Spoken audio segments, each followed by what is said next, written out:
इलाहाबाद विश्वविद्यालय के संस्कृत विभाग के एमए सेकेंड सेमेस्टर के मेधावी छात्र एवं छात्राएं तथा संस्कृत व्याकरण में रुचि रखने वाले मूर्धन्य आज उत्तर कृदंत के अंतिम कक्षा में आप लोगों का स्वागत है। तो आज हम लोग इस समापन के करीब हम लोग लगभग पहुंच गए हैं। तो आज उसको समाप्त करने के बाद फिर अंत में कुछ हम लोग बातें करेंगे। तो हम लोग शुरू करते हैं। आज जो सूत्र है वो सूत्र की व्याख्या करनी है और उसके अनुसार जो हमें शब्दों की सिद्धियां करनी है उसको हम लोग देख लें।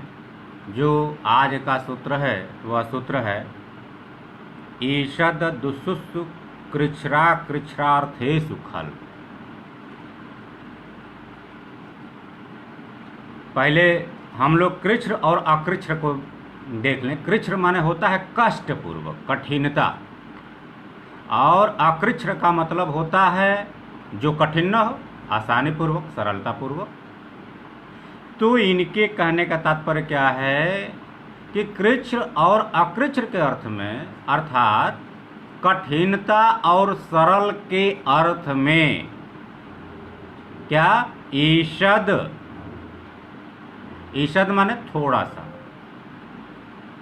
दुस माने कठिन, सु माने आसानी पूर्वक। तो कहने का मतलब कि कृच्छ्र और अकृच्छ्र के अर्थ में ईषद, दुस और सु इन अव्ययों के साथ यदि धातुओं का प्रयोग होता है तो उन धातुओं में खल प्रत्यय लगता है। और खल प्रत्यय के बारे में हम लोग कई बार पढ़ चुके। तो जैसे कई बार हम लोगों ने देखा कि तयोरे कृत्य अक्ता खलर्था, तो उसको हम लोग पढ़े ही हुए हैं, उसकी अधिक व्याख्या में जाने की ज़रूरत नहीं है। तो हम लोग आगे बढ़ते हुए अब हम लोग देख लें कि जब ईषद, दुस और सु अव्यय के साथ, धातुओं के साथ कृच्छ्र और अकृच्छ्र के अर्थ में जब खल प्रत्यय हो जाता है तो यह खल प्रत्यय उसी सूत्र तयोरेव कृत्यक्ता खलर्था, इस सूत्र से भाव और कर्म में ही होता है। इतना निश्चित आप लोग जान लीजिए। तो यह भाव और कर्म में ही होता है। तो इस दृष्टि से इस सूत्र के द्वारा जो दुष्करह सिद्ध हुआ है उस दुष्करह को हम लोग सिद्ध करते हुए चलें, और बहुत अब आसान हो गया है। इसीलिए आज हमने सोचा कि आज हम इस क्लास का अंतिम क्लास के रूप में घोषणा कर दें, क्योंकि आगे की प्रक्रिया अब आप लोग इतने जान चुके हैं कि आप लोग आसानी पूर्वक कर ले जाएंगे, तो कोई दिक्कत नहीं होगी। तो दुष्कर भी देख लीजिए, बहुत आसान है। उसका हम उसी तरह से शुरू करेंगे कि धातु, प्रत्यय एवं परस्य, इन तीनों अधिकार सूत्रों के द्वारा तथा कृच्छ्र माने कष्ट के अर्थ में, कृच्छ्र के अर्थ में दुष्पूर्वक क्री धातु में ईषद दुसुसु कृच्छ्रा कृच्छ्रार्थेषु खल सूत्र से खल प्रत्यय माने कर्म के अर्थ में, कर्म के अर्थ में खल प्रत्यय लग करके बना दुस क्री खल। तो इसमें ख का और ल का लोप हो जाएगा, तो दुस क्री अ हो जाएगा। और जब दुस क्री अ हो जाएगा तो आर्ध धातुकम शेष से आप जो है आर्ध धातुक संज्ञा बना दीजिए। और जब आर्ध धातुक संज्ञा बना देंगे तो वहाँ पर सार्व धातुका अर्ध धातुकयोः से गुण, और चूंकि क्री में रिकार है इसलिए उरण रपर से रपर आदेश कर देंगे। तो रपर आदेश कर करके आप क्या कर देंगे, दुस कर अ। तो दुस कर अ जब हो जाएगा तो ध्यान दीजिए कि दुस में जो स है वो दांती स है। तो इसके लिए वह सूत्र आ जाएगा कि आदेश प्रत्ययो। आदेश प्रत्ययो क्या कहता है कि इण और क वर्ग से परे अपदांत सकार, माने पद के अंत में सकार नहीं, अपदांत सकार जो आदेश रूप हो अथवा आदेश का अवयव हो उसके स्थान में मूर्धन्य आदेश हो। तो इस प्रकार से उस सकार का मूर्धन्य आदेश होकर के जब मूर्धन्य हो जाएगा तो क्या हो जाएगा, दुष्ट हो जाएगा, और अजनम व्यंजनम पर्ण संयोजन से आप जोड़ दीजिए तो दुष्कर हो जाएगा। अब यहाँ से बिल्कुल वही प्रक्रिया है कि आप प्रातिपदिक बनाएंगे, स्वौजस ले आएंगे और रुत्व विसर्गात करके दुष्कर कर देंगे। तो हम केवल दुष्कर को सिद्ध करेंगे, बाकी ईसत करह माने ईसत के साथ और सुकरह माने सु के साथ आप जो है सिद्ध कर ले जाएंगे। तो आप लोग खुद सिद्ध कर लीजिएगा। अब इसी से मिलता जुलता इसी का एक बाधक सूत्र है आगे, आतोयुच। अब आतोयुच क्या कहता है, आतोयुच कहता है कि सारा कंडीशन वही है। आतो माने त है अंत में, तो तपरस तत्काल, इसका मतलब कि आ होना चाहिए कहाँ पर, धातु के अंत में। तो धातु के अंत में यदि आ है और क्या है, उस धातु के पहले ईषद, दुस और सु, कृच्छ और अकृच्छ के अर्थ में इसका प्रयोग हो रहा है, तो कह रहे हैं कि वहाँ खल प्रत्यय न लग करके बल्कि आतो युच सूत्र से युच प्रत्यय लगेगा। तो यह खल प्रत्यय का बाधक सूत्र है। कहाँ पर, जब सारी प्रक्रिया के साथ जब धातु के अंत में आकारांत तो वहाँ पर खल के स्थान पर युच प्रत्यय लग जाएगा। जैसे दुष्पान, सुपान, ईसत्पान। दुष्पान माने कठिनता पूर्वक पिया जाने वाला, सुपान माने आसानी पूर्वक पिया जाने वाला, और ईसत्पान माने थोड़ा सा पिया जाने वाला। तो इस तरह से ये तीनों सिद्ध हो जाएगा। तो इसको अब हम लोग थोड़ा सा दुष्पान को सिद्ध कर लें, बाकी आप लोग सिद्ध कर ले जाएंगे। धातु, प्रत्यय एवं परस, इन तीनों अधिकार सूत्रों के द्वारा एवं कृच्छ के अर्थ में दुष्पूर्वक पा धातु, अब पा में क्या है, आकारांत है, तो पा धातु से कर्म के अर्थ में आतोयुच सूत्र से, आतोयुच सूत्र से ईसद दुसुस कृच्छा कृच्छार्थे सुखल सूत्र का बाद होकर के, माने खल प्रत्यय का बाद होकर के और युच प्रत्यय लग करके बना दुस पा युच। और जब दुस पा युच हो जाएगा तो चकार का लोप हो जाएगा, और चकार का लोप हो जाएगा तो आप जानते ही हैं यू आ गया, यू आ गया तो योरनाकव, योरनाकव से अन आदेश हो जाएगा। तो क्या हो जाएगा, दुष्पा अन, और जब दुष्पा अन है तो जो दांत स है उसका भी आदेश प्रत्ययों से आप जो है मूर्धन्य सकार कर देंगे तो हो जाएगा दुष्पान, और जब दुष्पान हो जाएगा तो पुनः वह प्रातिपदिक स्वौजस और तो विसर्गात प्रक्रिया ले आकर के आप दुष्पान सिद्ध कर ले जाएंगे। तो इस तरह से यह सिद्ध हो जाएगा। और इसी तरह से आप जो है ईसत्पान और सुपान को भी आप जो है आराम से मतलब अकृच्छ के अर्थ में, माने कृच्छ के अर्थ में, कठिनता के अर्थ में नहीं, अकृच्छ के अर्थ में आप जो है प्रत्यय लगा करके आप जो है सिद्ध कर ले जाएंगे। अब आगे भी हम जल्दी जल्दी इसलिए पढ़ रहे हैं कि बहुत आसान है और बहुत इसमें समय देने की ज़रूरत नहीं है, और आगे आप लोग कर ले जाएंगे। जब कठिनता होगी तो आप लोग पूछ लीजिएगा। अब अगला जो सूत्र है, अलम खलो प्रतिषेधयो प्राचामक्त्वा, प्राचाम, प्राचीन ऋषियों के अनुसार, प्राचीन वैयाकरणों के अनुसार, माने यह सूत्र जो है पाणिनि को बड़ा अभीष्ट था, इसलिए आदर पूर्वक यहाँ पर इस सूत्र में प्राचीन ऋषियों को इन्होंने कहा प्राचाम, प्राचाम ऋषियों के द्वारा। क्या कह रहे हैं यहाँ पर ध्यान दीजिएगा कि अलम और खलु इसके कई अर्थ होते हैं। अलम का मतलब पर्याप्त भी होता है, अलम का मतलब निषेध भी होता है, अलम का मतलब अलंकार, अलंकरण के अर्थ में भी हो जाता है। तो इसके कई अर्थ होते हैं। तो इसलिए यहाँ पर कहा कि अलम खलो प्रतिषेधयो प्राचामक्त्वा, माने प्रतिषेधार्थक, प्रतिषेध माने निषेध करने के अर्थ में प्रतिषेधार्थक अलम और खलु शब्द उपपद रहते धातु से अक्त्वा प्रत्यय हो प्राचीन आचार्यों के अनुसार। तो प्रतिषेध के अर्थ में जब अलम और खलु का प्रयोग प्रतिषेध के अर्थ में हो, निषेध के अर्थ में हो, तब जो है यहाँ पर प्राचीन ऋषियों के अनुसार क्या होना चाहिए? अक्तवा प्रत्यय होना चाहिए। तो जैसे अब हम लोग सिद्ध करें अलम दत्वा पित्वा खलु। अलम दत्वा माने निषेध के अर्थ में मत दो, और पित्वा खलु मत पियो, निषेधार्थ के अर्थ में इन दोनों अव्ययों का प्रयोग हुआ है। तो यहाँ पर क्या हो जाएगा? अब यहाँ पर वही प्रक्रिया कि धातु प्रत्यय एवं परश्च, इन तीनों अधिकार सूत्रों के द्वारा एवं अलम पूर्वक दा धातु में अल के निषेधार्थक होने से अलम खलवो प्रतिषेधयो प्राचाम अक्तवा से अक्तवा प्रत्यय लग करके क्या बन जाएगा? अलम दा अक्तवा, और क का लोप हो जाएगा तो अनुबंध लोप हो जाएगा, तो क्या हो जाएगा? अलम दा त्वा। जब अलम दा त्वा हो जाएगा तो यहाँ एक सूत्र आ जाएगा, क्या?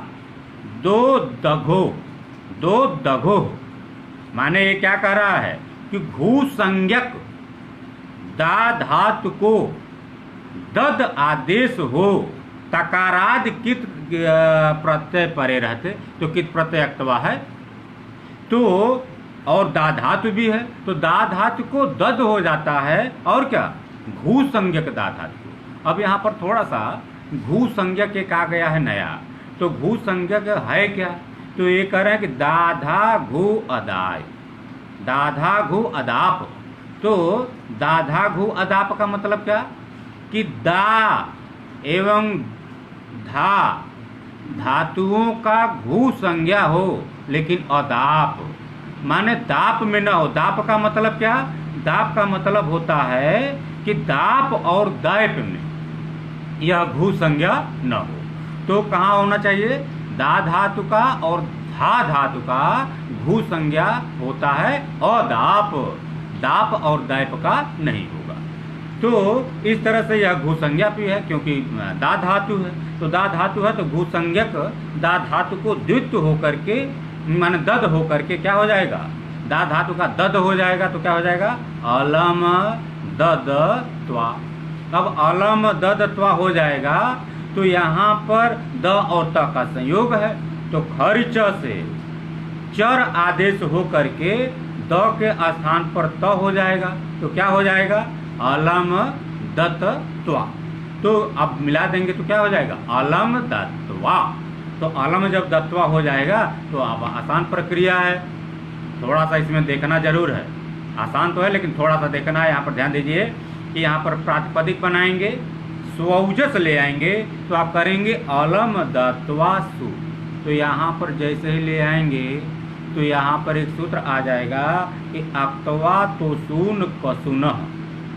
यह सूत्र क्या कहता है कि अक्तवा तो सून कसुनः क्या कहता है कि अक्तवा तो सून और कसुन ये प्रत्यय जिनके अंत में हो वे शब्द अव्यय हो जाते हैं। और जब अव्यय हो जाते हैं तो आप लोग अव्ययी भाव समास बहुत पढ़े हैं बीए थर्ड ईयर में, वो तुरंत जो है अव्यय संज्ञा होकर के अव्यया दाप सुपा सूत्र से सुबंतों का लोप कर देता है। तो यहाँ पर सु का लोप हो जाएगा और सिद्ध क्या हो जाएगा? अलम दत्वा। तो जैसे अलम दत्वा सिद्ध हुआ है वैसे ही पित्वा खलु भी आप लोग जो है सिद्ध कर ले जाएंगे। एक चीज थोड़ा सा हमको यहाँ पर बताना है कि यहाँ पर सूत्र के पूर्व में अलम और खलु ऐसा क्यों कहा? तो इसका उत्तर जान लीजिए कि इसका प्रयोजन है। क्या प्रयोजन है? प्रयोजन है कि जैसे मान लीजिए कि माँ कार्षित माने मत करो, तो यह भी तो प्रतिषेधार्थक है, लेकिन ये कह रहे हैं कि यहाँ पर प्रतिषेधार्थक होने के बावजूद भी प्रतिषेध के अर्थ में माँ का प्रयोग हुआ है, यहाँ पर अलम और खलु का प्रयोग यहाँ पर नहीं हुआ है। तो इसलिए इन्होंने कहा कि प्रतिषेध के अर्थ में अलम और खलु का पूर्व में होना, पूर्व पद में होना आवश्यक है, और यदि नहीं है तो उसके हम निषेधार्थक के अर्थ में हम उसके पर्यायवाची शब्दों का प्रयोग हम कर सकते हैं। दूसरी बात कि प्रतिषेधार्थक होना चाहिए, ऐसा क्यों कहा, माने निषेधात्मक होना चाहिए ऐसा क्यों कहा, तो इसका उत्तर यह है कि जैसे अलंकार, अलम क्री, इसमें भी तो है, अलम भी है, क्री धातु भी है, लेकिन यहाँ पर प्रतिषेध के अर्थ में नहीं है बल्कि भूषण के अर्थ में। तो यहाँ पर अलम जो है भूषण के अर्थ में, प्रतिषेध के अर्थ में नहीं है, इसलिए उन्होंने कहा कि प्रतिषेधार्थक ही होना चाहिए। अर्थात ऐसा नहीं कि किसी भी अलम और किसी भी खलु के साथ हम यहाँ पर जो है अक्तवा प्रत्यय का प्रयोग प्रतिषेध के अर्थ में कर दें। तो इस सूत्र का जो है ये अलग अलग व्याख्या है। अब अगला सूत्र को हम लोग थोड़ा सा देखें। क्या, समान कर्तिकयोः पूर्व काले, इसका प्रयोग बहुत आता है, इसलिए हमने सोचा कि भले आसान है लेकिन इसको जो है हम बता दें। तो समान कर्तिकयोः पूर्व काले, ये क्या कहता है, इस सूत्र की व्याख्या देखिए। कहता है कि समान कर्तिक धात्वर्थों में पूर्व काल में वर्तमान धातु से अक्तवा प्रत्यय हो, अर्थात जब एक साथ दो क्रियाएं हो रही हो परंतु उनका कर्ता एक ही हो, तब जो क्रिया पहले हो उसमें अक्तवा प्रत्यय होता है। एक चीज इसमें और बता दें हम आपको कि जो पूर्व काल में जो क्रिया होता है और उसमें जो अक्तवा प्रत्यय लगता है तो उसको पूर्वकालिक क्रिया कहते हैं। ध्यान दीजिएगा कि जो पूर्व में क्रिया होता है और दो क्रियाएं तो होती हैं, तो जो पूर्व में क्रिया होता है उस क्रिया में यदि अक्तवा प्रत्यय का प्रयोग करते हैं तो उसको पूर्वकालिक क्रिया के नाम से कहा जाता है। जैसे पहले इसको हम सिद्ध कर लें या अभी बता दें कि भुक्त्वा व्रजति। तो भुक्त्वा व्रजति का मतलब क्या, खा करके जाता है। तो यहाँ पर खाना भी क्रिया है, जाना भी क्रिया है। तो पहले क्रिया क्या है, भुक्त्वा। तो यहाँ पे भुज धातु में जो अक्तवा प्रत्यय लगा है, ये पहले क्रिया आया है तो अक्तवा प्रत्यय लगा है, तो यहाँ पर जो भुक्त्वा है इसको पूर्वकालिक क्रिया के नाम से हम कहेंगे। तो इसका जो है सिद्धि हम लोग करें, भुक्त्वा कैसे बना है। तो धातु प्रत्यय एवं परश्च, इन अधिकार सूत्रों के द्वारा एवं समान कर्तिकयोः पूर्वकाले सूत्र से पूर्वकालिक क्रिया भुज धातु में अक्तवा प्रत्यय लग करके बना भुज अक्तवा, और इसमें ककार का लोप हो जाएगा, अनुबंध लोप हो जाएगा तो भुजत्वा हो जाएगा। और जब भुजत्वा हो जाएगा तो ज का और त का संयोग हो जाएगा, तो चोकुह से जकार का कुत्व आदेश होकर के क्या हो जाएगा, भुगत्वा।